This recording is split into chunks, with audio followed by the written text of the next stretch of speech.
There is a real attack chain circulating right now capable of completely neutralizing Microsoft Defender on a fully updated Windows 11 machine. It happens without triggering a single alert, and then drains every password stored in memory. Windows is designed to run only one antivirus at a time. The logic behind this is sound. Two competing security engines scanning the same files at the same moment creates conflicts, slowdowns, and unpredictable behavior. So Microsoft built a system called the Windows Security Center, WSC for short, that acts as a coordinator. When a legitimate antivirus installs itself and registers with the WSC, Windows automatically steps Defender down. It doesn't uninstall Defender, it just tells it to stop running. The other product is now in charge. This is completely intentional. It's not a bug, it's how Windows is supposed to work. The problem is that a security researcher discovered a way to abuse this exact mechanism and published it publicly. The tool is called DefendNot. It was created by a developer known as ES3N1N and released in May 2025. DefendNot works by reverse engineering the undocumented API that the Windows Security Center uses to communicate with antivirus software. This API is not publicly documented. Microsoft only shares access to it with certified antivirus vendors under a non-disclosure agreement. But through meticulous reverse engineering, the developer figured out how WSC validates whether a calling process is a legitimate security product. Here's where it gets particularly clever. WSC performs checks before allowing a program to register as an antivirus. It examines digital signatures and specific flags in the program's structure. So DefendNot can't just announce itself directly. It needs to come from a process that Windows already trusts.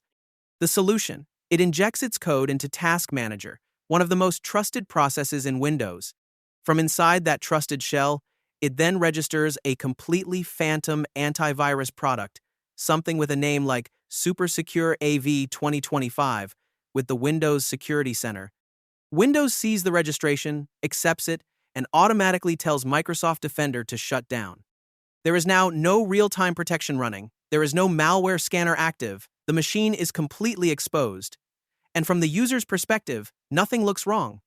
The Windows Security Center shows that an antivirus is registered. Defender's interface still exists, but the engine has stopped. Critically, DefendNot adds itself to Windows Autorun, meaning every time the system restarts, the fake antivirus re-registers and Defender stays off. The user gets no notification. There's no pop-up, no warning sound, no indication whatsoever that protection has been removed. Now, there are important caveats here. DefendNot requires administrative privileges to run. An attacker cannot deploy it remotely on a machine where they have no access at all. This is a meaningful limitation. But here's the reality of modern attacks. Attackers rarely go straight from zero access to your desktop. They get a foothold first, through a phishing email, a malicious download, a compromised piece of software. Once they have limited access and begin escalating privileges, a tool like DefendNot becomes the next step. It's the tool that clears the road for everything that follows. Microsoft's own Defender has since been updated to detect DefendNot itself. But the concept behind DefendNot, abusing the Windows Security Center trust model, is now public. Malware authors are actively adapting the technique. FortiGuard Labs documented a real-world malware campaign in January 2026 that incorporated the same approach as part of a multi-stage attack chain that ended in ransomware deployment. So Defender is now silent. What happens next is where things get serious for anyone who has typed a password into their computer. Windows keeps a process running at all times, called LSASS, the Local Security Authority Subsystem Service. This process is responsible for handling authentication. When you log into your computer, LSASS validates your credentials. When you access a network resource, LSASS manages the handshake. It stores authentication data in memory, including NTLM hashes of your Windows account credentials, Kerberos tickets if you're on a corporate network, and in some configurations, actual plain-text passwords. For years, security researchers and attackers alike have known that if you can access LSASS memory, you can extract credentials.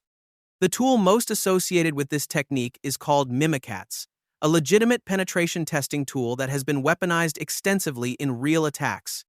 An attacker who gains administrative access to a machine, dumps the LSASS process memory, and runs it through Mimikatz can retrieve the password hashes for every account that has been authenticated on that machine. Those hashes can then be cracked offline using brute force, or in many attacks, they don't even need to be cracked. Using a technique called pass the hash, an attacker can authenticate to other systems on the same network using the hash directly, without ever knowing the actual password. This is how a single compromised machine quickly becomes a compromised network. Microsoft is aware of this threat and has built multiple defenses against it. Windows 11 version 22H2 and later enables LSA protection by default on domain-joined machines, which prevents even administrative-level processes from directly reading LSASS memory. Microsoft also enabled Credential Guard by default for Windows 11 Enterprise editions, which uses virtualization-based security to isolate credentials in a separate, protected region of memory that is inaccessible to the main operating system environment. And Microsoft Defender has an attack surface reduction rule specifically designed to block credential stealing from LSAS. The rule monitors any process that tries to open LSASS with memory read permissions and blocks the attempt. But here is the problem. An evaluation conducted by AV Comparatives specifically testing credential theft prevention found that Microsoft Defender for Endpoint, the more advanced enterprise version, only blocked 11 of 15 test cases in its initial configuration when facing modified versions of known credential theft tools. The free consumer version of Defender offers less protection than the Enterprise Edition. And across every version, if an attacker has already silenced Defender using a method like the Defend Not approach, these protections simply don't fire. There is also a documented bypass that security researchers discovered in how Defender's ASR rules handle exclusion paths. Microsoft Defender allows administrators to exclude certain files and directories from all security rules. This is a legitimate feature for compatibility. But the exclusion applies to all rules simultaneously, including the LSASS protection rule. Attackers who know which paths are excluded can run credential theft tools from those locations and bypass the LSASS block entirely. The creator of Mimikatz, Benjamin Delpy, confirmed this issue directly to security journalists, noting that exclusions affect all ASR rules together. There is no rule-by-rule granularity. This is not theoretical. Researchers demonstrated that running credential theft tools from known Defender exclusion paths successfully dumped LSASS credentials on Windows 11 machines with the ASR rule enabled. Now we come to the delivery mechanism, how attackers actually get onto a machine in the first place. And here, the attack vector that has been most heavily abused in recent months is one that many people would never suspect: a simple Windows shortcut file. Windows shortcut files have the extension LNK. They're the kind of file you use every day when you click on an icon on your desktop that opens an application. What most people don't realize is that a shortcut file can contain command line arguments, instructions that tell the target program what to do when it launches. In March 2025, Trend Micro's Zero-Day Initiative disclosed a vulnerability, tracked as CVE 2025-9491, that had been silently exploited in the wild since at least 2017. The vulnerability is deceptively simple. Windows shortcut files can contain a target field with a command string of up to tens of thousands of characters.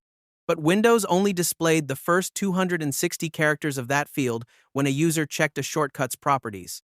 Attackers realized they could hide their malicious commands beyond that 260-character cutoff. They padded the beginning of the target field with thousands of whitespace characters, pushing the real payload completely out of view. When a user opened the shortcut's properties to check whether it was safe, all they saw was blank space in the target field or an innocuous-looking file name. The malicious commands were invisible. When the user double-clicked the shortcut, however, those hidden commands executed immediately, running PowerShell scripts, deploying loaders, dropping remote access Trojans, all under the user's own credentials, with no additional steps required. Trend Micro identified nearly 1,000 malicious shortcut files exploiting this exact technique in campaigns dating back to 2017. The groups behind these attacks were not petty criminals. 11 separate state-sponsored hacking teams from China, North Korea, Iran, and Russia had all been independently using this technique in espionage operations. Groups linked to North Korea used it to steal cryptocurrency and conduct financial fraud. Russian-affiliated actors used it in intelligence-gathering campaigns. Chinese state-backed groups used it in precision attacks against European government targets. In one documented campaign from late 2025, a Chinese threat group sent spear-phishing emails to European diplomatic personnel, posing as invitations to European Commission meetings and NATO workshops. The email contained an attachment that, when extracted, appeared to be a harmless shortcut.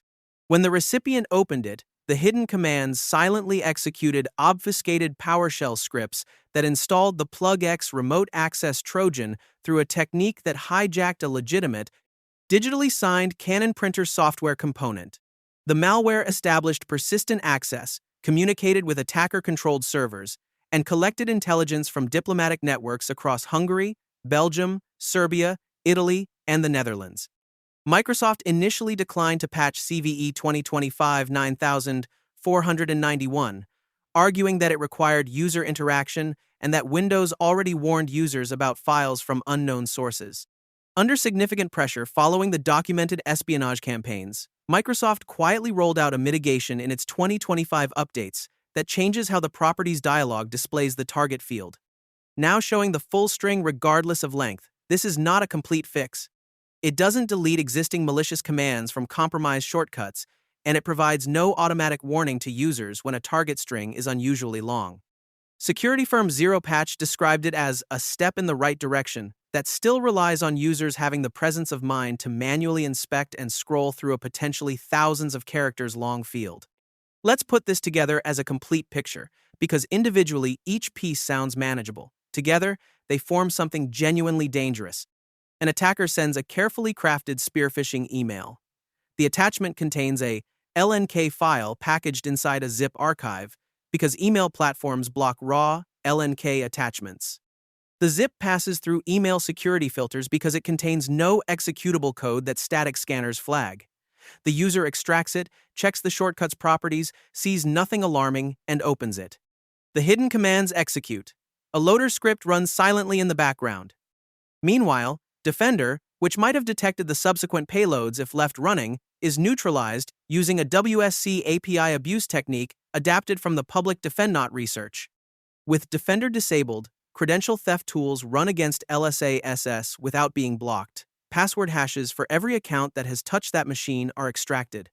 Those credentials are used to move laterally to other machines on the network, each time repeating the process. This is not a hypothetical attack chain assembled for demonstration purposes. Each individual component of it has been documented in real-world campaigns against real targets. The good news is that none of this is unstoppable.